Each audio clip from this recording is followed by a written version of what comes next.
Bienvenue.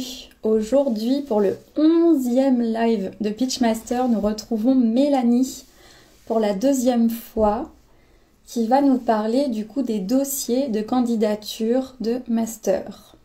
Donc on vous laisse le temps d'arriver. Je vois Mélanie qui est là, donc je te fais rentrer. Bonjour Mathilde. Bonsoir Sandra.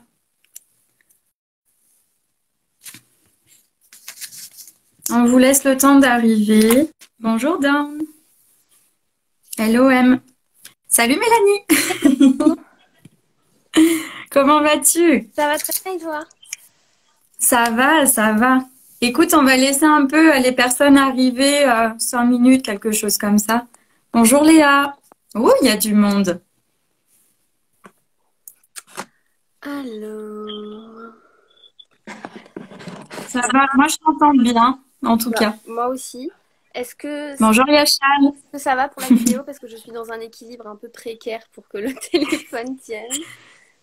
Écoute, tout va bien. De toute façon, je pense que tu feras pas pire que moi quand mon chat est passé et a fait tomber la caméra. C'est arrivé sur un des lives, donc bon, voilà, je crois que j'ai tout fait. Hop. Alors, donc du coup, là, ce qu'on va faire aujourd'hui avec Mélanie, donc c'est parler effectivement des dossiers de candidature. Et voilà, donc Mélanie a fait les choses bien. Elle a vu, voilà, pour faire un petit plan. Donc peut-être tu pourras rappeler ça, voilà, dans quelques minutes, un peu comment tu as envie de faire ton déroulé. Et moi, du coup, eh ben, je vais reprendre vos questions. Alors, je me souviens Voilà. exactement de l'ordre, quoique j'ai fait des petites notes parce que j'ai appris de mon précédent live. Euh, donc oui, non, du coup, je rappellerai ça, effectivement. Je pense que c'est mieux qu'on cadre un petit peu les choses parce que sinon, ça risque d'être un petit peu compliqué vu toutes les pièces en fait, du dossier qu'il faudrait qu'on aborde. Ouais, exactement. Et du coup, pour celles et ceux qui arrivent en cours de route, il n'y a pas de stress. Il y a les replays. Vous pourrez tout à fait les voir. Donc, du coup, peut-être qu'à un moment donné, on vous dira qu'on y a déjà répondu. Et dans ce cas-là, vous aurez juste en fait à revoir la vidéo, voilà, pour que ça reste le plus clair possible. Voilà, voilà. Hop. Ah, je viens de voir une autre question sur le live à l'instant. Alors, attends, je regarde. Tu as pu avoir les questions avec toi? Mathilde nous dit parfait. Comment faire pour accéder au live de ce soir? Alors, je vais rappeler que c'est sur Instagram. Hop. Voilà. C'est bon. Ok. Est-ce que tu veux te présenter d'abord? Comme ça, tu peux présenter aussi le groupe Facebook. Oui, donc Mélanie, je suis actuellement étudiante en Master 2 de psychologie du développement à Descartes, enfin Université de Paris maintenant. J'ai fait un live il y a quelques semaines sur ce master justement sur Pitchmaster Psycho. Et à côté de ça, Ouais. je suis co-administratrice du groupe de la sélection France entière. Donc, Ouais. sur Le super groupe où vous pouvez vraiment retrouver tous les échanges entre étudiants, entre aussi psychologues et étudiants sur les sélections de master. Donc, donc c'est vrai c'est que un super, c'est un super groupe. groupe assez important en termes d'effectifs. Il y a 15, 16, 17 000 membres et l'idée c'est qu'ils soient entièrement dédiés à la sélection en master pour accompagner les étudiants de licence dans cette étape de leur parcours. Donc moi c'est un groupe dans lequel je suis depuis, sur lequel je suis depuis maintenant quelques années déjà et que j'ai la chance de co-administrer depuis quelques semaines et avant ça j'étais modératrice. Donc voilà, je le connais bien, je vois beaucoup passer les choses sur la sélection, les questions qui reviennent tout le temps, qui reviennent tout le temps la même année, qui reviennent tout le temps entre les années. Euh, C'est ça. D'où l'idée de faire un live dédié à la candidature parce qu'il y a beaucoup de questions qui tournent autour de Hmm. ça. Même si je considère que je vais donner des conseils un petit peu, je dirais, généraux et que tout ça est bien évidemment à vérifier et à adapter selon le master que vous visez. Et il ne faut pas hésiter à aller chercher un petit peu les informations qui sont spécifiques à ce master. Donc, des fois, il y a des indications qui sont données par les universités elles-mêmes. Et puis, ce qui est encore mieux pour avoir des informations fiables, c'est de demander à des étudiants qui sont passés par là il n'y a pas très longtemps, donc les M1 et les M2, et qui pourront vous dire exactement qu'est-ce qui est attendu, qu'est-ce qui est à privilégier dans le dossier de candidature pour le master spécifique que vous visez. Exactement. Ouais, super. Bon, mais du coup, écoute, on va pouvoir commencer. Est-ce que tu voudras que je te rappelle les questions qu'il y a eu avant ou celles que je t'ai envoyées? Ouais, peut-être je veux bien si j'oublie au moment où on en parle, si je réponds pas. Et Ouais. bah, évidemment, enfin, si toi aussi tu as des conseils, l'idée c'est aussi qu'on puisse échanger. Ouais, bien sûr, On a bien des- sûr. Oui, oui, surtout que je propose des coachings en individuel sur justement voilà, le fait de faire les candidatures de master. Et là, pour le coup, c'est vraiment personnalisé. Et c'est là, en fait, où je trouve que c'est hyper complémentaire, tu vois, ce qu'on fait aujourd'hui. Donc c'est top. Merci encore à toi. Merci pour ton temps. C'est vraiment super. Ça me fait très plaisir. Enfin, tu sais à quel point je suis engagée dans Oui, de l'orientation des étudiants. Je pense qu'il y a beaucoup à faire dans ce domaine. Je pense que la fac devrait prendre une place un peu plus grande ouais. là-dedans. Et donc voilà, c'est un plaisir pour moi d'être là en tout cas et de pouvoir échanger avec vous. Ouais, super. Et pareil, posez vos questions quand vous voulez. Moi, de toute façon, je fais le retour à Mélanie. Donc, allez-y.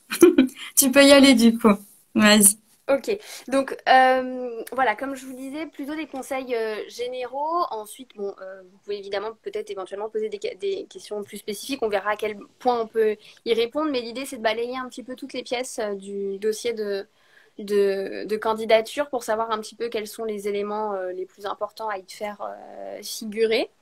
Et je dirais que de manière générale, un dossier de candidature, l'idée, surtout dans la sélection en master et particulièrement en psycho, l'idée c'est à la fois qu'à la fin de votre candidature, quand on a toutes les pièces, c'est qu'on ait une idée de qui vous êtes vous, de votre présentation personnelle, et également de pourquoi ce master-là et pas un autre. Je dirais qu'à la fin, voilà, quand on a lu l'ensemble de la candidature, les deux éléments qui doivent apparaître, c'est quel est votre profil à vous et pourquoi ce master-là pour vous, pourquoi ce master-là spécifiquement et pas un autre. Et du coup, ça nécessite d'avoir des informations assez précises sur les masters que vous visez et de bien savoir où est-ce que vous déposez une candidature. Et ça rejoindra aussi peut-être la question qu'on avait déjà abordée ensemble, Lucille, qui est de savoir un petit peu quelle est la balance entre nombre de candidatures et qualité de la candidature. Oh oui. Oh oui. Bah, on Mm. n'est peut-être pas des très bons exemples avec Lucille parce qu'on a fait peu de candidatures, mais Et à en part même temps, tu vois, on est arrivé en master. Donc, je me dis, c'est important aussi qu'on le dise, l'inverse. ça, bon, apparemment la qualité était là. Mais il y a peut-être un petit réajustement à faire quand même en termes de Oui, plus en voilà. qualité de candidature. Voilà. Donc moi l'idée que j'avais c'était voilà, de faire un plan un peu pièce par pièce, les pièces qui me semblaient les plus souvent demandées. Donc le CV, la lettre de motivation en priorité parce que c'est souvent ce qui revient. Et puis ensuite les choses se déclinent un peu différemment selon les attentes des masters et dans les sélections. Donc savoir est-ce que projet professionnel, projet d'études, projet de mémoire, Mhm. projet de stage. Il y a tout ça. Et si je regarde un peu ma liste, le résumé de stage, le résumé de terre, ou de mémoire, ou de note de recherche, peu importe la manière dont ça s'appelle dans votre université. Et puis toutes les pièces complémentaires. Euh, donc, euh, donc c'est un gros morceau. Du coup, peut-être commencer par le CV. Lucie, je ne sais pas ce que tu en penses. Mhm. Ouais, Ouais, ouais, complètement. En fait, je continue de répondre à tous les étudiants qui pensent que le live est sur Facebook. ah, Donc voilà, je suis en train de faire ça en même temps. très bien. Alors, le CV, est-ce qu'on avait des questions spécifiques sur le CV déjà que tu avais pu recueillir ou pas? Il me semble pas que Hmm, c'est je dirais exhaustif. que non, mais je vais te les donner au fur et à mesure. Ouais, ouais. Alors, moi, la question que je vois beaucoup sur le groupe de la sélection psycho, c'est CV, une page ou deux pages. Et c'est qu'est-ce que je mets dedans? Est-ce que je dois mettre toutes mes expériences? Hmm, Ou est-ce que je mhm. dois en sélectionner? Qu'est-ce que je fais si j'ai pas d'expérience en psycho et que des expériences dans d'autres domaines, etc., etc. Ouais. je fais là les questions et les réponses. Je ne sais pas si des gens se posaient cette question. En tout cas, moi, je la vois tous les ans sur le groupe de la sélection. Oh, si, si. Oui, oui, j'en ai aussi des questions comme ça. Ouais. Ouais, alors du coup, en termes de nombre de pages, déjà je dirais, alors là je pense qu'on est d'accord là-dessus ici, c'est une page maximum. Une seule. Une seule. Vraiment, qu'importe ce que vous avez fait avant, une seule. Ouais. Le Quand vous dossier êtes étudiant. est Hmm. déjà tellement long. Imaginez si tous vos documents font 2 pages. Hmm. Et là, il faut vraiment, le dossier de candidature, il doit être développé et en même temps montrer à la fois votre esprit de synthèse et de concision. C'est aussi une compétence du psychologue et Complètement. de Ouais. tous les métiers qui existent en débouché après une licence ou un master de psychologie. Et je pense qu'il y a peut-être d'autres pièces qui mériteraient davantage de peut-être se permettre de faire 2 pages plus que le CV en lui-même. Ouais. C'est Donc je pense ça. que, sachant que l'idée c'est que d'indiquer des choses dans le CV qui ensuite pourront être détaillées dans d'autres pièces de votre candidature et notamment la lettre de motivation. Donc Hmm. moi, là je suis un peu rigide là. Ouais. Je pense C'est qu'une page important. est vraiment suffisant. Euh, Ouais. et dites-vous, Du coup, alors là, il y a Sandra qui pose la question de est-ce que sur le CV, il faut, quand on parle de la licence, est-ce qu'il faut détailler la licence? Du coup, moi, pour commencer à répondre un peu, non. Mais en même temps, s'il y a des éléments effectivement qui sont intéressants, par exemple, tu vas aller en développement et tu as fait des cours spécifiques au développement, bah oui, mets-le.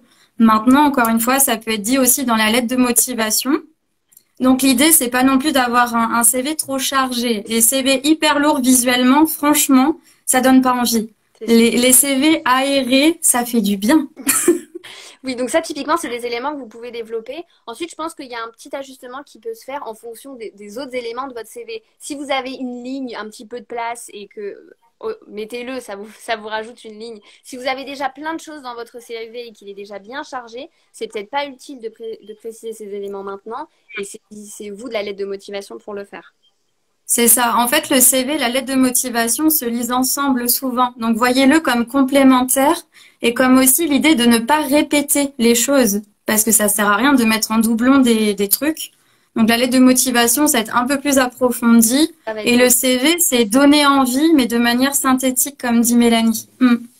Donc voilà, sur ça, une page, je pense que c'est largement suffisant. Et puis dites-vous surtout, alors ceux qui n'ont pas d'expérience antérieure, qui vraiment sortent du bac, licence, master, si à ce stade de votre parcours, vous faites déjà des CV de 2 pages, qu'est-ce que ça sera quand vous serez dans le monde du travail?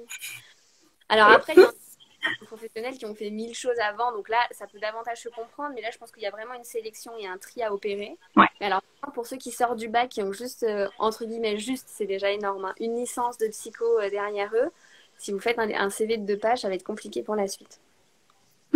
Sandra demande, doit-on détailler ses expériences en sachant qu'on les détaille déjà sur e-candidat? Oui, parce qu'en fait, je suis pas certaine que les choses soient vraiment bien regardées sur e-candidat. C'est ce que Euh, j'allais dire. ça fonctionne pas vraiment comme ça. On regarde en priorité les documents que vous avez fournis vous. La présentation qui est faite sur e-candidat, c'est quelque chose d'un peu arbitraire parce que le site est fait comme ça pour tout le monde et c'est vrai que ça peut être une plateforme de support pour ça. Mais dans le cadre de la sélection, c'est vraiment les documents que vous fournissez qui vous seront Hmm. lus en priorité. Donc, Complètement. et puis du coup, je parlais un petit peu de sélection et de tri à opérer. Je pense que si il y a la question de savoir est-ce que je dois indiquer toutes les expériences que j'ai eues, même celles qui ne sont pas en lien avec la psycho, je dirais que si vous avez un choix à faire entre ces deux éléments, vous privilégiez évidemment les expériences qui peuvent être liées à la psychologie. Voilà. Et si il y a aussi le cas de vous avez entre guillemets qu'un stage en psycho et rien d'autre, pas d'expérience professionnelle et pas d'autres expériences en psycho. Mais vous avez fait des choses, vous avez eu des jobs étudiants, voilà, des choses Hmm. comme ça. Je pense Et que dans ce cas-là, justement, tu vois, ça reprend la question de Léa qui demande si j'ai un contrat étudiant à côté de mes études, est-ce que je dois le notifier dans le CV? Moi, je dirais que oui, parce que en fait, ça permet aussi de montrer que bah peut-être tes notes sont un peu plus basses parce que tu as moins le temps effectivement d'aller en cours. Et en même temps, à toi de valoriser ce que tu fais. Par exemple, si tu es à McDo, bah, tu mets travail d'équipe. Vraiment, valorise dans le sens où la candidature, ça apporte un vrai plus. moi, mon conseil dans ces cas-là, c'est si vous avez une expérience qui en apparence n'est pas en lien direct avec la psychologie, c'est de vraiment miser sur la valorisation des compétences. quitte à faire une petite ligne en dessous et à mettre du coup compétences acquises, travail d'équipe, vous étiez en contact avec du public, donc vous avez peut-être des compétences relationnelles déjà qui se sont développées à ce moment-là. Donc je dirais que de manière générale, si vous avez un tri à opérer, privilégier de mettre en avant les expériences que vous avez en psycho. Et si vous en avez peu et qu'il faut un petit peu combler aussi avec vos expériences antérieures qui ont peut-être pas de lien direct, là vraiment valoriser les compétences que vous avez pu développer et qui là seront forcément en lien avec la psycho, ça se trouve assez facilement. Mm. Et là, du coup, ce qui est bien, c'est que tu réponds donc à Louise et à MG Moutour qui sont en train de te demander est-ce que je dois vraiment tout détailler. Et à l'inverse, MG Moutour qui dit bah, en fait, j'ai 10 ans d'expérience en tant qu'éduc. Donc moi, ce que je te conseillerais, MG Moutour, c'est bah, tu mets que tes expériences en lien avec le master visé. Effectivement, si tu as autant d'expérience que ça rentre pas sur une page, essaie encore une fois de sélectionner les infos et de jouer le jeu quand même au maximum. Mm. Et puis alors là, il y a aussi des moyens de réduire un petit peu si c'est 10 ans d'expérience en tant qu'éduc, il n'y a peut-être pas besoin de détailler absolument toutes les structures, mais faire une phrase pour simplement indiquer que de telle date à telle date, tu as multiplié les postes dans ce domaine-là. C'est quand même quelque chose, je pense, qui est très intéressant et qui est en lien avec les masters de psycho et Ouais. vraiment valorisé. Mais donc, il y a toujours des Mm. moyens de faire en sorte de passer une information sans avoir besoin de la déployer trop et que ça Oui, prenne oui, trop de place complètement. et d'autres documents dans la candidature qui vous permettront de Ouais. les détailler. C'est comme Student, du coup, qui dit qu'il sort d'un bac pro, il a fait des stages avec les personnes âgées et les enfants. Est-ce que je le mets? Bah, bien sûr, bien sûr. Si c'est pas En directement fait, mais tout avec ce qui est en lien. ouais. Mm. Si c'est pas directement en lien avec la psycho ou même avec le master en question, parce que là tu peux te dire je voudrais faire un master enfant, mais j'ai des expériences avec les personnes âgées. En fait, dans ces cas-là, si vous avez un doute, valorisez les compétences que vous avez pu acquérir. Et là, ça se Ouais, fait facilement. complètement. Sandra demande les centres d'intérêt, peut-on les remplacer par formation complémentaire? Alors, moi, je répondrais que non. Parce que, en fait, c'est pas la même chose. Formation complémentaire, c'est pas un passe-temps. C'est pas forcément du tout son passe-temps de se former entre faire de la danse et aller se faire un webinaire sur de la psycho. Donc pour moi, c'est deux choses différentes. Après, formation complémentaire en fonction de la place sur ton CV. Soit tu le mets dans formation et tu précises bien que c'est une formation annexe universitaire, soit tu le mets à part, vraiment dans un encart à part. Hmm. Alors moi, j'ai peut-être une réponse un peu plus nuancée. Moi, dans mon CV, il n'y a pas la section centre d'intérêt. En fait, parce que je ne vois pas quoi y mettre sans que ça soit très bateau et pas très intéressant. Euh, Ouais, le ouais, fameux ouais. musique, sport, loisirs, sport, musique, voyage. Hmm. Bon, Ouais, je suis c'est des d'accord. un peu comme ça qu'un petit peu tout le monde a, j'ai l'impression. Et qu'en fait, si vous les développez pas, ça dit pas grand-chose de vous. Alors, toi, évidemment, les Exactement. voyages, si tu développes, enfin, c'est vraiment quelque chose qui est central dans ton profil. Donc, mais voilà, si c'est juste des voyages de temps en temps touristiques, que vous y mettez pas Hmm. plus d'investissement que ça, je suis pas sûre que ça soit vraiment central. Donc moi, j'ai décidé de l'enlever parce que je suis peut-être quelqu'un de pas très intéressant, mais j'ai pas de loisirs comme ça qui sortent du lot et Hmm. qui pourraient vraiment valoriser mon Ouais. profil. Donc j'ai décidé Et ce d'enlever. que je trouve, ouais, ce que je trouve intéressant dans ce que tu dis, qui est important que vous entendiez vraiment tous, c'est qu'en fait, vous faites votre CV aussi comme vous voulez, avec la personne que vous êtes. C'est-à-dire que là, les conseils qu'on vous donne, vous allez voir, en fait, c'est vraiment, c'est généraliste, mais c'est aussi à vous de vous approprier. Est-ce que vous vous sentez, est-ce que vous trouvez que c'est un intérêt de mettre vos loisirs ou pas, en sachant que c'est une candidature de master, c'est pas une candidature de stage où vous pouvez mettre art et donc art thérapie, c'est intéressant pour le stage en art thérapie. Voilà, faut effectivement voir. Il y a Et Faustine qui demande. oui, Ouais, vas-y, par dis-moi. rapport à ce que je disais avant, par rapport à la question d'avant, pardon, sur les formations complémentaires, moi, du coup, j'avais viré centre d'intérêt, donc c'est vrai que ça m'avait laissé un petit peu de place. Et j'avais fait une section entièrement dédiée aux colloques, séminaires, conférences que Ouais, j'avais fait super. voir. Et donc j'avais Hmm. voilà, j'avais une petite section comme ça qui était un peu différente quand même des formations en tant que telles, la licence, tout ça. Et donc du coup je te rejoins sur le fait de, en fait là on va vous donner des conseils qui nous semblent généraux, mais une candidature qui fonctionne, c'est une candidature qui est personnalisée et on sent Oui, oui, oui. qu'il y a de vous. Mais alors je pense que je vais le redire à chaque fois parce que Hmm. dans toutes les pièces il y a moyen de personnaliser les choses. C'est pour ça que je suis pas. très enthousiaste quand je vois des gens sur le groupe de la sélection demander des modèles de lettres de motivation, des modèles. Voilà, on est d'accord. On laisse, hein, parce que enfin, s'il y a une demande et qu'il y a des gens qui y répondent, il n'y a aucun souci, vous faites bien comme vous voulez. Mais en tout cas, moi, c'est pas quelque chose que je recommande et que je conseille. Ouais. Il n'y a pas de souci pour le faire sur le groupe de la sélection, même si j'en suis une des Mm. administratrices. Mais par exemple, moi, c'est pas quelque chose que je fais. Je l'envoie pas quand on la demande parce que je pense que c'est pas forcément servir l'étudiant que de le faire. Mm. Mais c'est un avis personnel. C'est ça. Il y a Faustine qui demande, moi j'adore ce débat, est-ce que je mets ma photo sur mon CV pour la candidature? Moi je Alors, veux bien toutes vos réponses en dessous en même temps sur oui, non, mais la photo. on Qu'en touche penses-tu, toi? un peu touchy, je pense. Euh, alors là, pour le coup, je pense que je sais pas, les RH ou les conseillers en orientation auraient des réponses toutes faites. Moi, j'ai pas d'avis préconçu sur la question. Je suis pas sûre que ça soit le cœur non plus du CV et qu'il faille se triturer la tête avec cette question. Moi, honnêtement, il y a ma photo dessus. Euh, Moi aussi. Est-ce que j'ai vraiment des arguments en faveur de la photo? Je ne sais pas. Malheureusement, on sait aussi que la photo, ça peut desservir dans certains cas et ça peut servir dans Ouais. d'autres en fonction de la consonance de votre nom de famille. Mm. Heureusement, on sait que ces choses-là existent, donc enfin, pour ne pas les citer, les problématiques de racisme notamment. Donc, Exactement.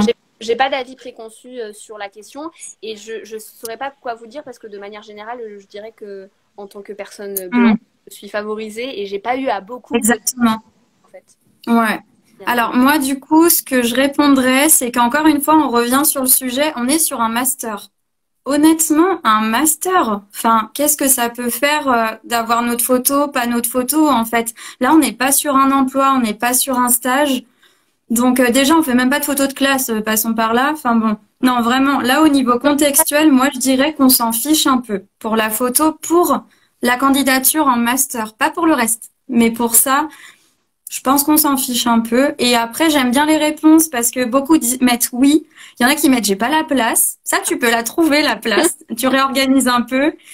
Coralie qui dit oui, je trouve que la photo humanise le CV. Je D'accord. suis d'accord parce que ce que la photo permet, c'est que si les personnes sont visuelles, elles vont se dire ah oui, c'est vrai, c'est la fille qui gna gna gna ou le gars qui gna gna gna. Ah Et oui. je sais pas, ça, et effectivement, ça apporte aussi, bah, au premier regard, quand on voit quelqu'un, on poste effectivement des a priori, mais ça peut être positif et négatif, c'est à double tranchant. Oui, oui, pour le coup, même en stage, en voyant des psychologues éplucher les candidatures, il y a des photos qui passent pas très bien. Ou ça monte pas forcément. Ouais, ouais. On donne Les des... photos pro, hein, c'est ce qui a été dit aussi là dans les Oui, commentaires. Pas la photo avec un pote à côté, pas la mer derrière, hein. Vraiment, c'est fond, oui. y a rien derrière. Et en attitude aussi souriant, mais quand même relativement neutre, quoi. C'est pas un selfie. Ouais, pas photo de soirée non plus, on Voilà. oublie. Voilà. Donc, mais je trouve ça intéressant le côté humanisant. C'est vrai que moi, c'est pas du tout. Enfin, là pour le coup, j'avais aucun argument vraiment plus en faveur, en défaveur de la photo. Mais donc, je trouve cet argument assez. Mhm. Ouais. Alors, au niveau aussi de la candidature, donc Cérezec demande est-ce que écriture intégrative ou pas? Donc, je pense que tu veux dire inclusive plutôt qu'intégrave. Sinon, j'ai pas compris. Écriture intégrave dans la rédaction de la candidature. Je pense que c'est inclusive. Est-ce qu'on met féminin, masculin en même temps ou pas? Alors, moi, je suis une grande adepte de l'écriture inclusive. Je fais mes mails avec. Je ne le fais pas sur mon CV. Voilà, pour répondre à la question. Mais tu peux, enfin, c'est à Bon, toi de voir. Mais alors, par contre, écriture inclusive, on met bien le point du milieu. On met pas le point d'en bas. On met pas un tiret. C'est le point du milieu qu'il faut mettre pour que ça se lise vraiment facilement. mhm. Conseil, si vous le faites. Alors, après, il y a beaucoup de questions au niveau des conférences, des webinaires. On y a déjà répondu, donc re-regardez le début du Alors, live. peut-être que il y avait j'ai vu passer quand même une question un peu plus précise. Alors, c'est peut-être en lien avec les pièces complémentaires, mais tant si on l'aborde là, on pourra peut-être y aller Ouais. tout de suite. C'est les attestations, pas attestations. J'ai vu ça. Oui, ça, c'est une bonne question. Ouais, ouais. Alors, Il n'y a pas répondu. moi personnellement, j'avais pas mis les attestations parce qu'il y avait des conférences où j'avais pas d'attestation, tout simplement. Et écoutez, c'est passé. Il y en a, je vois hein, sur le groupe de la sélection, il y en a qui disent, moi, dès que j'avais mis quelque chose sur mon CV, on m'a demandé une preuve en pièce complémentaire que j'avais bien fait tel boulot et que donc on voulait une preuve que vous avez fait ce bénévolat, ce boulot avec le contrat de travail, etc. Ça me paraît Ouais, ubuesque. Alors je comprends, il y en a peut-être qui ont envie de mentir un peu sur leur CV. Bon, ça arrive, mais enfin, je sais pas, quand on est dans des candidatures comme ça, où potentiellement il va y avoir un entretien derrière, je vois pas trop l'intérêt. Je pense qu'on peut faire confiance aux étudiants là-dessus. mm, Mais j'ai entendu vraiment, j'ai entendu que pour des masters, il y avait cette pression de la justification de tout ce qui était abordé dans le CV. Donc, moi, je vous dirais que dans ces cas-là, vraiment, renseignez-vous par rapport au master, renseignez-vous auprès des étudiants qui sont passés par là l'année d'avant et l'année encore d'avant, pour savoir à quel point les responsables, les membres du jury sont vraiment à cheval sur ces questions. Moi, personnellement, j'avais pas mis les attestations et bah, c'est très bien passé. Enfin, on a fait confiance. S'il fallait parler de ces ouais, conférences et de ces colloques et de ces séminaires, j'étais en mesure de le faire et entre mm. prouver que j'y avais bien assisté. Et puis, en fait, j'avais déjà tellement de pièces complémentaires que je m'étais dit que ça servait pas forcément à grand-chose d'ajouter juste cette attestation qui dit que je me suis bien inscrite à tel truc et à tel truc. Donc, Mm. je dirais que c'est très dépendant. Alors, moi, pour répondre aussi, du coup, à cette question d'attestation, mon dossier de master, j'étais super contente de voir que je pouvais mettre toutes mes conférences. J'en avais fait une vingtaine pendant mes 3 années de licence. C'était énorme. Et devinez quoi? J'ai oublié de mettre ça. Donc, j'ai oublié toutes mes attestations et tout mon sommaire de toutes les conférences. Et je suis passée en master. Voilà. Un contre-exemple. Mais ouais, hyper. Si vous pouvez, mettez-les, mais pareil, il faut que ce soit en lien, quoi. Mettez J'espère pas pour mettre. Sinon, le dossier, il est comme ça et ça donne pas envie, en fait. On lira pas j'espère tout. J'espère que tu as analysé cet acte manqué de ton côté, Lucie. J'ai adoré cet acte manqué, j'ai adoré. En plus, depuis la L1, je me disais, ça va me servir pour le master, je vais faire des conférences. Ah là là. Bon, au moins, Et, ça me sert en pratique, ouais. mais Et c'est aussi en ça qu'on voit qu'une candidature, ça se prépare en réalité dès la L1. Parce qu'en fait, voilà, quelqu'un qui a été en conférence un peu tous les ans depuis sa licence et pas uniquement les derniers mois avant la candidature, etc., ça se voit. Et donc, ça se voit aussi les intérêts que vous avez pu avoir, votre curiosité, les domaines que vous avez eu envie d'explorer, le temps que vous avez pris sur votre temps personnel et votre temps de cours éventuellement pour le temps de révision pour aller à ces conférences, ces séminaires, etc. Et c'est là où on voit qu'en fait, les choses ne hmm, se jouent pas beaucoup uniquement en L3, mais bien sûr tout le parcours que vous avez eu en licence et exactement. même et votre Hmm. cheminement. Le cheminement, on en Alors parlera. Lilou demande qu'est-ce qu'on peut fournir exactement comme papier pour attester d'un travail bénévolat? Eh ben en fait, tu vas tout simplement voir ton ancien employeur ou ton employeur actuel, associatif ou entreprise, et tu leur dis que vous pouvez me faire une sorte de mail avec votre signature en attestant que j'ai bien travaillé avec vous et que j'ai fait telle et telle mission. Tout simplement, moi, c'est ce que j'ai fait quand j'ai été aussi dans plusieurs associations ces dernières années et puis ils renvoient un mail et puis ils te font ça. Tout simplement. Attestation sur l'honneur de la personne avec qui vous avez, des Voilà. personnes avec qui vous avez bossé, votre employeur. Il y en a qui demandent des contrats de travail aussi, j'ai vu dans certaines Ouais. candidatures. Donc là, renseignez-vous sur ce qui est accepté, pas accepté, de Mm. savoir si vraiment la justification est obligatoire ou pas, et si elle est obligatoire, à quel degré de justification est demandé. C'est ça. Bon, c'est sportif ce Oui. live. On- Alors, Pour la mention des... Alors, je vois juste une dernière mm, question. J'attrape. Pour la mention des candidatures vas-y. CV, il faut qu'on en ait vu combien pour les mettre. Alors, c'est sûr que si vous en avez vu qu'une, ça peut faire un peu bizarre d'avoir juste une seule mention, à moins que vous Mm. la détailliez. Bon, je sais pas, au moins deux, trois pour que la section se justifie. Si la section se justifie pas, Ouais. je trouve l'intérêt de faire une section pour mettre une ligne dessus, quoi, enfin, ou un élément. Mm. Et un conseil du coup pour que moi du coup je n'ai pas pu faire, que j'ai pas envoyé le document, mettez aussi les personnes reconnues que vous êtes allé voir en conférence, qui a été mon cas. C'est ça, c'est pas mal aussi. Mais Comme bon. quoi, tout peut être parfait, tout peut être prêt, et en fait, Ah, incroyable.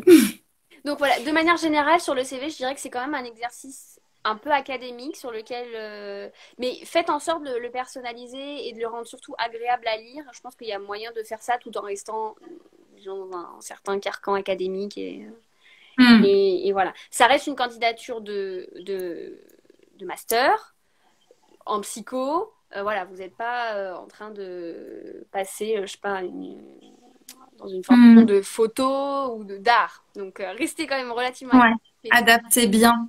et faites Hmm. en sorte quand même de personnaliser la chose pour que ça vous ressemble, quoi. Ouais, c'est ça. Et un truc important pour le CV, je trouve, en psycho, mettez bien les savoir-être aussi, savoir-faire. Donc, par exemple, si vous avez fait en stage les tests, je sais pas moi, la WIPSI, tout ça, mettez-le en savoir-faire. Et savoir-être, allez-y à fond. Enfin, allez voir les. Moi, c'est ce que j'ai fait pour rédiger mon CV. Allez voir les offres d'emploi pour les psychologues.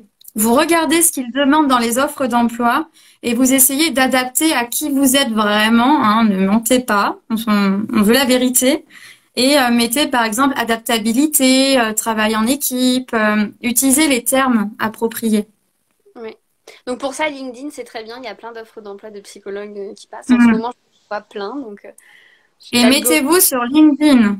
C'est Oui. hyper important. Enfin, en Ouais. tout cas, c'est ma vision parce qu'il y a beaucoup de psy là-dessus et d'informations, de webinaires qui passent. C'est vraiment chouette. Est-ce que sur, par exemple, nos expériences bénévolat, on met une phrase sur nos principales missions, même si on en parle dans la LM? Bah, c'est Pas possible. forcément. Ça dépend. Ça Possible. dépend de la place. Ça dépend de la place. Si vous avez la place de le mettre, bah ok, mettez-le, mais ne le développez pas dans le CV. Vous avez une lettre de motivation pour ça. Ouais, complètement. Alors, qualité et savoir-être, est-ce que c'est la même chose? Je te laisse répondre, Lucille, là-dessus. Qualité et savoir-être. Parce que Pour moi, ça peut être la même chose, mais je trouve que savoir-être, c'est plus approprié en fait au CV actuel. On parle plus de savoir-être. C'est pas exactement la même chose, sinon ce serait le même mot, vous voyez. Mais hmm. Toi, t'en dirais quoi là-dessus? je n'ai pas d'avis, je pense que non, j'aime bien ta réponse. Je suis plutôt d'avis de ta réponse. Ouais. Donc en L3, effectivement, c'est un stage d'observation. Donc est-ce qu'on peut dire savoir-faire? Non. Enfin, moi, j'irais pas jusqu'à dire.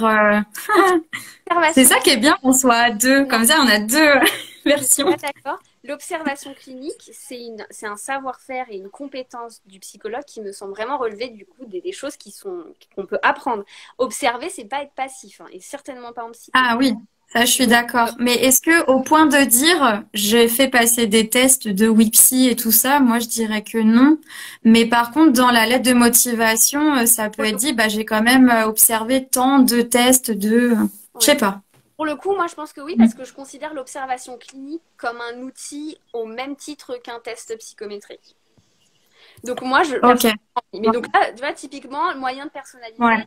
ça dit aussi quelque chose de vous, hein. Moi, ça dirait aussi quelque chose de moi si je considérais l'observation clinique comme un outil au même Ouais. titre que d'autres choses. Donc voilà. Ouais, complètement. C'est là où c'est intéressant qu'on soit à deux parce que du coup là vous sentez bien qu'en fait il n'y a pas de réponse type C'est ça. dans ce qu'on vous donne et c'est vraiment lié aussi à nos personnalités. Là typiquement, hein, nos Ah réponses. oui. Mais et c'est comme ça que vous Ouais, allez faire une candidature qui est aussi personnalisée, qui montre que de vous, quoi. c'est ça.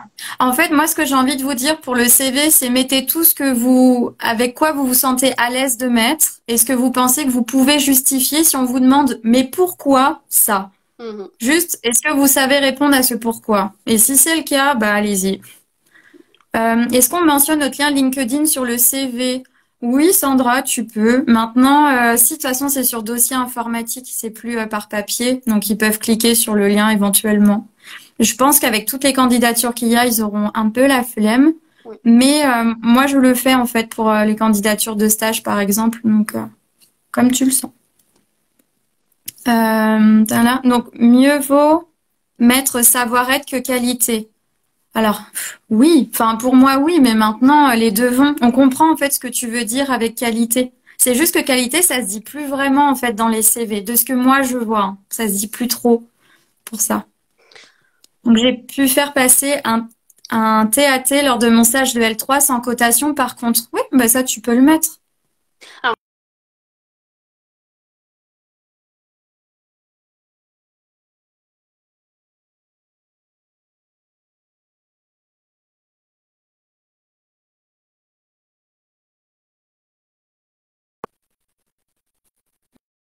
Mm. Lucie, tu C'est m'entends? bon. Super. Super. Alors du coup, j'ai oublié ce que je voulais dire. Ah oui, non, je disais, je sais que la période de sélection est particulièrement stressante, etc. Mais juste des fois, un peu de bon sens. Juste un peu de bon sens. Tellement. Tu as fait quelque chose de génial, un TAT. Ok, t'as pas été jusqu'à la cotation pour X ou Y raison, mais honnêtement, évidemment, que c'est quelque chose à valoriser et à mettre en avant. Donc juste des fois, faites-vous confiance aussi et juste un peu de bon sens, hein. Alors c'est pas du tout contre la personne qui a posé la question, Oui, oui. mais juste s'il faut qu'on reste un petit peu général, ça va être compliqué de dire et moi j'ai fait ça, et moi j'ai fait ça, et moi j'ai fait ça, et vraiment juste il y a des choses, posez-vous la question. Mettez-vous aussi à la place des membres du jury. Est-ce que c'est quelque chose qui peut être mis en avant? Comparez aussi un petit peu à ce que vos camarades ont fait. Moi, je trouve ça déjà Mm. très bien d'avoir fait passer, par exemple, des tests dès la L3. Je trouve que c'est une chance, c'est Ouais. vraiment quelque chose à valoriser. Donc, bien évidemment. Mm. Bon. Et par exemple, dans mon cas où j'ai beaucoup d'expérience avant d'être allée en master, c'est aussi important de savoir faire le deuil de ce qu'on aimerait mettre, mais de ce que du coup on ne met pas, car il n'y a pas la place ou car c'est pas demandé. Mhm. Et il faut aussi faire ce travail de deuil. C'est hyper important. Alors, peut-être encore deux, trois questions sur le CV qu'on passe à la suite parce que sinon, je suis Ouais. pas sûre que... Bah, pour l'instant, moi, c'est bon, parce qu'après, c'est pas mal de redites. Donc, je réalise un stage après les candidatures. Dois-je le mentionner sur le CV? Pour moi, oui. En fait, tu peux le faire en mettant les dates. Par exemple, tu mets juin 2021 jusqu'à telle date. Par exemple, moi, je l'avais fait parce que j'avais fait un stage à l'étranger en L3 durant l'été. Donc, clairement, je l'ai mis et je pense que ça a bien aidé ma candidature. Mais j'ai aussi mis en attestation dans le dossier que je le faisais. J'ai Oui. montré que j'allais vraiment le faire. Peut-être entre parenthèses, préciser à venir, parce que des fois, dans les dates, on se perd un peu. Donc, Oui, entre parenthèses, préciser à venir. Et puis, oui, si ça peut être quelque chose de valorisant pour ta candidature. Ouais. ouais, c'est ça. Bonjour, je suis hôtesse d'accueil et la plupart de mes contrats de travail sont juste de un jour ou quelques heures. Est-ce que je les mets tous? Alors, moi, ce que je te conseille, c'est tu mets hôtesse d'accueil. Ah, c'est bon, ça bug plus. Tu mets hôtesse d'accueil et après, tu peux mettre le nombre de missions que tu as fait. Tout Mm. simplement. Il y a un moment donné, faut pas, voilà, faut vraiment bien, Faut comment regrouper. on dit, C'est ouais, une information, une ligne. Tu as été hôtesse d'accueil, peu importe, ok, ça a été sur 10 milliards de missions différentes. Hôtesse d'accueil, et tu spécifies un petit peu avec une ligne supplémentaire pour expliquer que c'est des missions diverses. Mais on regroupe. c'est ça. Après, c'est des questions sur autre chose du dossier, donc je te les poserai derrière. On peut passer du coup à la lettre de motivation, si tu es motivé pour en parler. Alors, la lettre de motivation. Peut-être la pièce principale du dossier de candidature pour certains. Alors toi, je sais que Lucie, tu considères plutôt que c'est le projet professionnel, n'est-ce pas? Ouais. Ouais. Mais je suis Ça d'accord, la lettre de motivation est super importante. Enfin, ouais. Alors, j'ai vu passer, juste avant le live, là, à peine 5 minutes avant, j'ai vu passer un post sur le groupe de la sélection sur la lettre de motivation. Question un peu comme ça, à qui adresser la lettre de motivation? ouais, Marie, j'ai vu.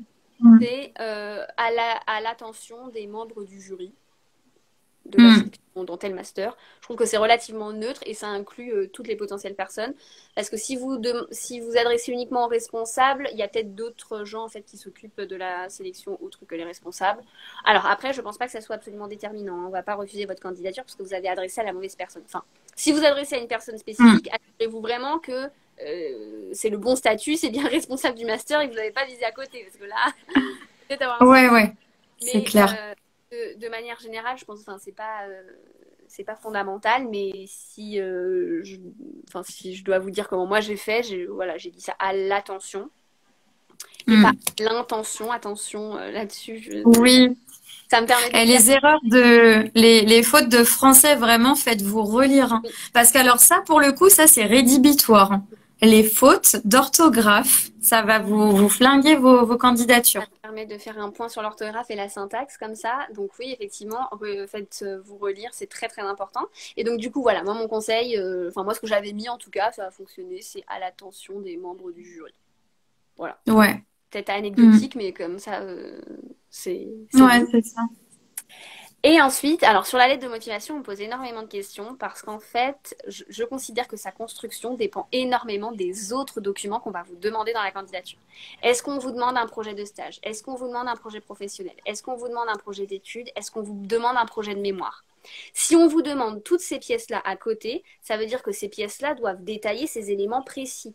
Si ces pièces-là doivent détailler ces éléments précis, il ne faut pas les détailler dans la lettre de motivation, sinon ça va être redondant. Si on ne Ouais. aucune de ces pièces-là, pas de projet professionnel, pas de projet de stage, pas de projet de mémoire, pas de projet d'études, ça veut dire que vous pouvez aborder tous ces éléments dans la lettre de motivation, parce qu'en fait, c'est ce qui va constituer le cœur de votre candidature.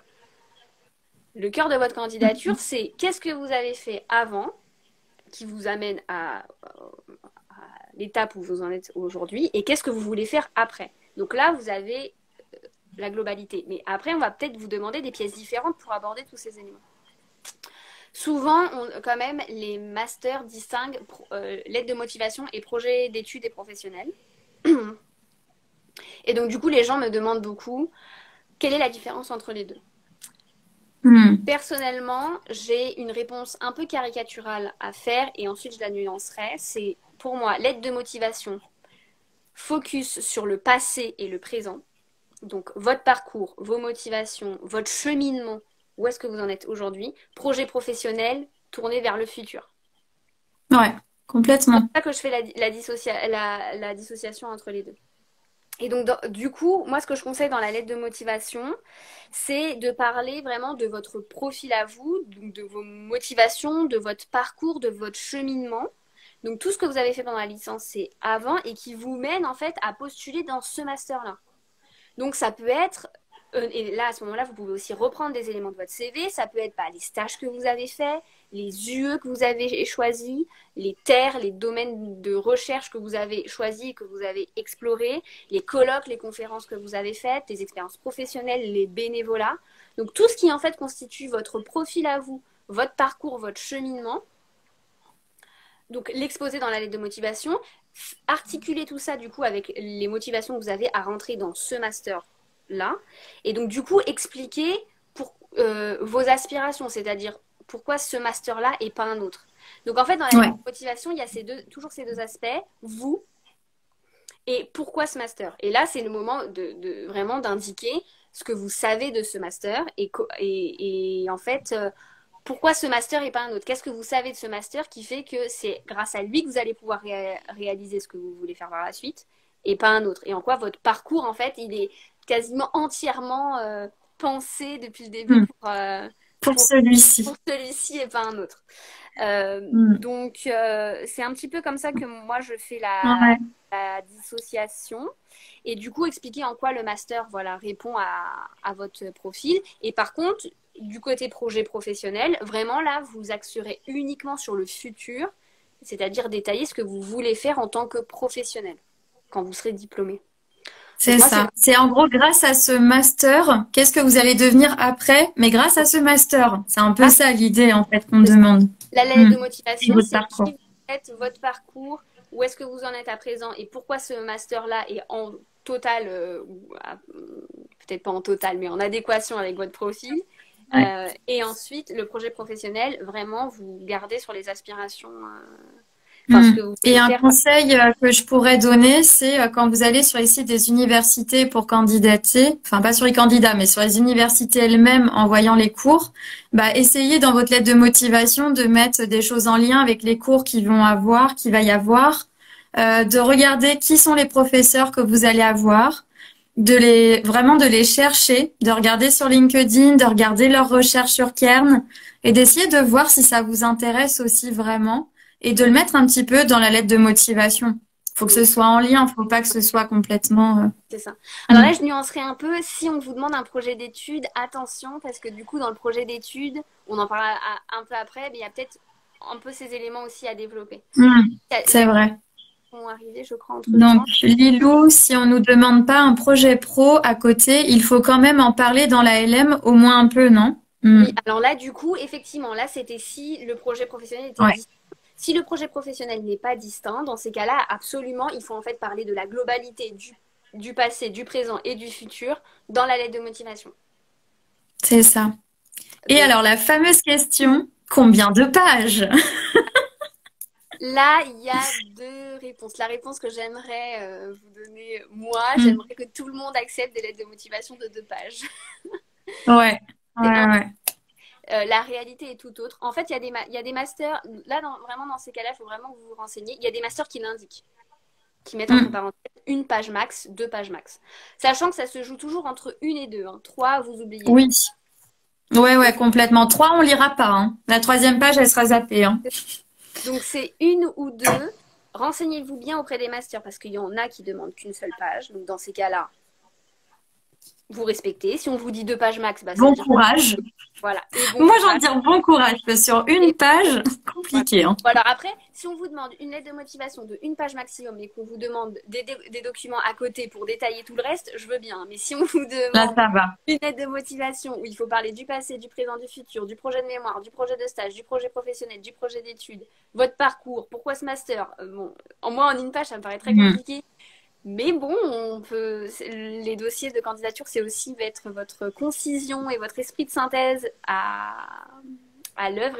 Donc Ouais. voilà. Et c'est vraiment une des qualités du psychologue, hein. Enfin là, en fait, ce que vous rendez pas compte, c'est que le travail qu'on vous demande de faire sur les dossiers de candidature, c'est typiquement ce qu'on doit faire quand on est psy, et parce que en fait, au moment où on rentre tout sur Orbis, ben on a que ça comme caractère à mettre, et il faut remplir que ça, alors qu'on aimerait mettre tout ça. Donc la synthèse, franchement, c'est dans savoir-être, enfin savoir-faire, être synthétique, savoir-être, allez-y quoi, ça en fait partie. Donc, et donc, du coup, si on vous dit rien, 1 ou 2, et là, c'est le moment où je sais vraiment pas répondre. Ouais, Parce moi je que, dirais une page et demie, enfin une page et non, demie, 2 pages, mais très aérées. Surtout, alors on est d'accord, hein, les caractères, vous faites pas du 10 en police, vous faites pas du 10, vous faites du 11-12, 11 minimum, mais pas moins. Et les marges, vous les gardez normales, interligne 1,5, vous faites pas du 1 ou du ah, 0,5 d'interligne. Ça alors, ne marchera pas. On va se zigouiller les yeux, on va la passer, votre candidature. voilà. Je nuance sur les interlignes parce que je voue une guerre aux interlignes, personnellement. Je déteste. Vas-y. Donc, moi, je n'ai pas d'interligne dans mes documents de dossier. Par contre, j'ai des paragraphes. Et les choses sont vraiment bien Ouais, organisées en paragraphes. Et donc, voilà. Alors après, je sais super. qu'il n'y en a pas du tout. Je sais que je pourrais rendre, du coup, la chose plus aérée. J'ai un petit souci de concision et d'esprit de synthèse. Je veux bien l'assumer. Donc, pour les interlignes, je nuancerai. Mais pour le reste, voilà, vous ne faites pas un bloc de 2 pages qui est absolument Par pitié, non. donc, et interligne, alors je vois interligne impossible de faire 1,5. Oui, moi personnellement, si je faisais 1,5, c'était pas possible, ça ne rentrait pas. Hmm. J'assume. Ouais, c'est Par contre, difficile, hein, c'est un par vrai. contre, Hmm. j'étais en Times en 12, les marges, vous y touchez pas, et vous faites quelque chose qui soit vraiment articulé avec des paragraphes, un paragraphe, une idée que vous développez, etc. Ouais, c'est ça. Est-ce qu'il Il y a Slippery Tongue qui demande si les aspirations futures à aborder dans le projet pro sont issues d'éléments et vécus du passé, que faire? Bah, Oui, tu alors, les mets en lien? oui, c'est ça. En fait, c'est pour ça que je disais que c'était un peu caricatural parce que je parlais du passé, présent et du futur. Évidemment, il y a moyen de mettre en lien, en fait, dans la lettre de motivation, mais juste ne développez pas. Ou vous pouvez même dans votre lettre de motivation, si on vous demande un projet professionnel, indiquer votre projet professionnel en une ligne et renvoyer au Hmm. document projet professionnel où vous le développez. D'accord? Ouais, complètement. Moi, j'avais beaucoup fait ça. C'est-à-dire qu'à chaque fois que je mettais une ligne sur un truc que j'avais développé dans un autre document, entre parenthèses, je leur disais CF, projet professionnel, CF, projet d'études, Ouais, CF, voilà. Et comme ça, complètement. donc vous pouvez en fait finalement moi, ce que je vous conseillerais dans ces cas-là, si on vous demande différentes pièces, c'est dans votre lettre de motivation vraiment axée sur votre parcours à vous, votre cheminement, qu'est-ce qui vous a fait vous intéresser à ce domaine, à ce master-là, en quoi ce master peut répondre et en adéquation avec votre profil. Faire une ligne pour parler de votre projet de stage, une ligne pour parler de votre projet de mémoire, une ligne pour parler de votre projet pro, mais développer tous ces éléments dans les documents qui sont spécifiques s'ils vous sont demandés. Ouais. Et Euh, mettez du mm, lien, enfin construire, articuler des oui. éléments. C'est pour ça que je pars toujours en disant c'est passé, présent, futur, et ensuite je nuance Ouais. dans ça. Et effectivement, par paragraphe, bah, vous faites des idées qui sont en lien. Vous faites pas des paragraphes n'importe comment non plus. Bon, ça se discute aussi, mais pour moi, c'est super important de faire en, comment on appelle ça? Tu sais, quand on aligne, non, j'ai oublié le nom. Quand Justifier on aligne, un test. ouais, de justifier. Je sais que ça se fait ou pas, mais enfin, moi, je trouve quand même visuellement parlant, justifier, ça reste important, mais bon. Moi, je justifie ça tous mes textes. Je trouve ça absolument horrible quand c'est pas justifié, Ouais, ouais, ouais. personnellement. Alors, quelqu'un nous demande, est-ce que si je fais ma lettre de motif sur Canva, ça va? Eh ben, écoute, je viens d'apprendre qu'on faisait des lettres de motivation sur Canva et je comprends pas pourquoi. Mais Je vois pas CV, ce oui, que ça mais apporte en termes de présentation. ouais. Alors en plus, honnêtement, on s'en fiche, hein. Enfin là, la présentation en lettre de motif, le plus important, c'est les fautes, hein. Visuellement, gardez ça en tête. Oui, non. Pas de fautes. En termes de présentation, c'est tout ce qu'il y a de plus classique d'une lettre, hein. Je pense que là où vous pouvez peut-être mettre un peu plus de fantaisie, c'est votre CV dans l'agencement des choses, tout en restant dans le Ouais. lecture académique. La lettre de motivation, pour le coup, je pense que c'est très, c'est un Hmm. bah, rigide en termes de présentation. Enfin, c'est une lettre classique. Je vois pas vraiment ce que Canva peut apporter en termes de présentation et qui sera vraiment une plus-value. Euh, Ouais, pareil. Après, pareil, essayez de mettre votre... pensez bien à signer. Si vous pouvez, faites vraiment votre signature à la main quand vous avez un... Ah mais non, vous imprimez pas, du coup, c'est par ordi. Ouais. Bah, soit vous signez tout simplement votre nom, prénom, soit vous arrivez à le oui, signer derrière. technique, vous trouvez une Hmm. solution. Je fais tout. Et Agathe parle de normes APA, mais ça, j'ai pas compris. Je pense qu'elle parle d'autre chose. Elle parle pas de la lettre de motivation à l'intérieur. Est-ce qu'on doit tout mettre en normes APA? Mais ça, c'est Les la normes, les bibliographie. normes APA, c'est sur les références, mais en fait, il y a aussi des normes APA sur les présentations de documents interlignes. Alors, APA, c'est interligne 2. Ah! Il y a des Ah canons qui ouais, oh là non, là on peut pas. Même moi qui synthétise beaucoup, sont. on peut pas le faire en deux là. Un APA, oui, c'est interligne 2. Il y a un tractopelle qui Waouh, passe vos lignes. C'est pas possible. C'est pour ça que j'adore ton expression. et vraiment, et moi, je milite contre les interlignes. Ah non, mais là en deux, mon Mais- Dieu. Ok, c'est bon à savoir. donc voilà. Mais alors, Alors Juliette, ouais, vas-y. on en parlera sur le projet de mémoire et résumé de Terre parce que là, il y a peut-être des références que vous allez devoir. Ouais. Alors Juliette demande, j'ai lu des livres en lien avec les masters que je demande, que j'aimerais faire ressortir, mais je ne sais pas si je dois les mettre dans le CV ou lettre de motif. Je voudrais être sûre qu'on le lise. L'aide de motivation. Ouais, CV, franchement, c'est un peu too much, hein. Mm. C'est, alors, désolé, mais c'est comme les personnes qui mettent dans centre d'intérêt la lecture de trucs psychologie. Non, c'est pas un centre d'intérêt. Vous passez pas vos loisirs, bon sang de bonsoir, pour vous détendre avec des livres de psycho. Non, c'est pas possible. Ça fait vraiment partie du côté professionnel. Vous vous formez en plus des cours. Voilà, ça me fait penser à ça. Donc, je Et l'ajoute. ça me fait penser que justement, une des raisons pour lesquelles j'ai enlevé les centres d'intérêt, c'est que j'avais vraiment pas de quoi mettre des choses très intéressantes qui soient pas de la psycho, en fait. C'est terrible à dire. Ouais, c'est ça. Et Du du coup, coup, faut changer vraiment l'intitulé, quoi. C'est pas un loisir, là, hein. voilà. Et donc, du coup, moi, mon conseil, c'est vraiment d'en parler dans la lettre de motivation parce qu'en plus, ça te permet vraiment d'articuler en fait tes intérêts, peut-être des choses dont tu as entendu parler en cours ou pas, ou que tu as découvertes toi-même, et du coup, que tu as eu envie d'approfondir par cette lecture, et puis ça t'a fait te poser telle question, t'intéresser à tel domaine, et puis du coup, ensuite, tu t'es dit que c'était très important, enfin, ça t'a aidé dans ta formation, dans ta vision du métier, que c'est en lien avec le master, et donc, tu vois, c'est vraiment un élément qui permet d'articuler plein de choses. Donc les lectures, moi j'y ai pas du tout pensé pour le coup, c'est pas du tout quelque chose que j'ai fait dans ma candidature, mais je trouve que c'est une très bonne idée et clairement ça a sa place dans la lettre de motivation comme élément de lien et d'articulation sur ton Mm, parcours, ton cheminement, ton profil. exactement. Alors là, il nous reste 6 minutes avant que le live coupe. Donc, comme on s'était dit avec Mélanie, ouais, ça passe vite. En fait, on va refaire un deuxième live parce qu'on a vraiment envie de continuer de vous partager tous ces tips. Donc voilà, si ça coupe, restez connectés, on va se remettre. Voilà, on peut continuer Alors tranquillement. peut-être du coup passer une autre pièce du dossier. Ouais. Le projet professionnel, du coup, on en parlait parce que Mm. voilà, le CV va avec la lettre de motivation va beaucoup avec le projet professionnel, et c'est comme ça que vous vous rendez compte que même dans le dossier de candidature, les pièces s'articulent les unes avec les autres, tout comme les éléments de votre profil s'articulent les uns avec les autres. Pour le projet professionnel, comme je vous ai dit, caricatural peut-être un petit peu, mais tourné vers l'avenir.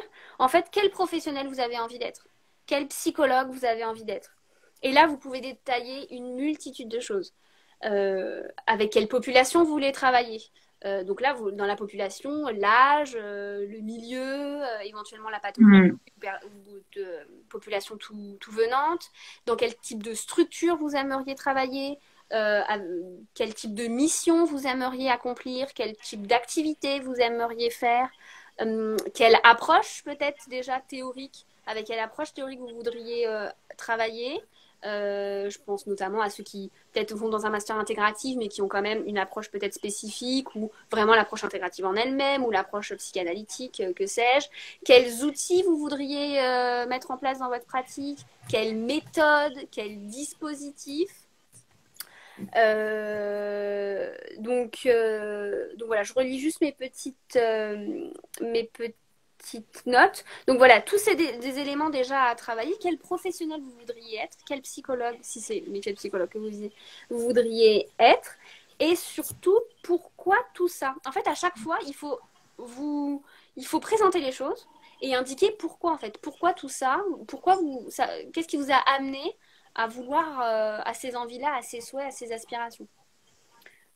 Alors, il y a Mimi Lifestyle qui demande si, par exemple, on n'a pas de préférence au niveau des populations, mais qu'on souhaite les découvrir. On le mentionne ou c'est pénalisant? Bon, moi, je pense qu'on peut le mentionner. Oui, pour moi aussi. Après, il faut le dire d'une manière justement qui donne envie. Il faut le Voilà, positiver en fait. qui fasse C'est plaisir. en fait j'ai envie de découvrir ouais, de découvrir un maximum de publics C'est ça. différents pour justement complémentariser ma pratique, voilà, être polyvalente, etc., etc. C'est aussi l'idée des stages, hein. Donc là, vous pouvez l'utiliser en levier pour dire, bah, voilà, il y en a qui me disent beaucoup, oui, mais j'ai un projet professionnel qui est un peu flou. Bon, je pense qu'il y a vraiment un travail autour du fait de penser quel professionnel vous voulez être déjà assez tôt. Je pense que c'est très important, mais on peut se permettre une part de doute et une part d'inexploré. Enfin, le master va servir à ça. Vous allez avoir des stages pour ça. Donc, il y a une part de doute comme ça et de choses d'incertain qui est totalement normal et qui est même souhaitable. Parce que si vous avez une idée hyper précise déjà de ce que vous voulez, et c'est ça et rien d'autre, Mhm. ça Ouais, donner ça un peu peut une titiller mauvaise image aussi. voilà, de quelqu'un assez rigide qui va Mhm. peut-être être moins curieux, qui va moins se saisir d'autres choses qui pourraient l'enrichir pour autant. Mhm. Donc voilà, moi je pense qu'il n'y a pas de souci à dire qu'en fait vous laissez le temps aussi de découvrir les choses. Mais donc je dirais Ouais. trois éléments vraiment importants, c'est donc vraiment de décrire le professionnel que vous voulez être en termes de structure dans laquelle vous voulez travailler, de mission, de population, d'approche, d'outils, de méthodes, de dispositifs que vous voudriez mettre en place. Expliquer pourquoi tout ça, comment vous avez découvert ces choses-là, qu'est-ce qui vous parle dans ces choses-là, pourquoi ces structures, pourquoi cette population, pourquoi cette approche, ces méthodes, ces outils, ces dispositifs, etc. Et lien avec le master. On n'oublie pas notre troisième brique. Bien sûr. Mhm. En quoi ce master-là va me permettre de réaliser ce projet professionnel-là? Exactement. Et ça, c'est, je pense, la partie la plus importante du projet pro là-dessus. C'est vraiment faire toujours du lien, penser fil conducteur quand vous écrivez. C'est super important. Il y a Mélanie Palu qui demande est-ce que le projet pro doit faire une page? Alors, quand c'est pas mentionné, moi, je crois que j'avais fait une page et demie parce que Pareil, c'était pas mentionné. pareil. Mais maintenant, ça dépend de toi aussi, de ce que tu peux écrire, de ce que tu as envie d'écrire.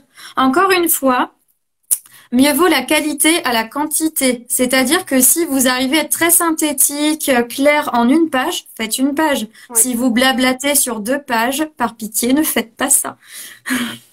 c'est ça. Et donc, du coup, cette histoire de lien avec le master, je reviens à la charge, mais ça veut dire que vous avez une compréhension déjà du master qui est déjà très fine. Il faut vraiment bien connaître les masters dans lesquels vous postulez. Sinon, vous ne saurez pas pourquoi ce master et pas un autre. Parce que si vous êtes très général dans votre projet professionnel, bah oui, mais Ça ne marchera pas. Hmm. tous les masters de psychologie clinique de France pourraient répondre à ce projet professionnel. Hein.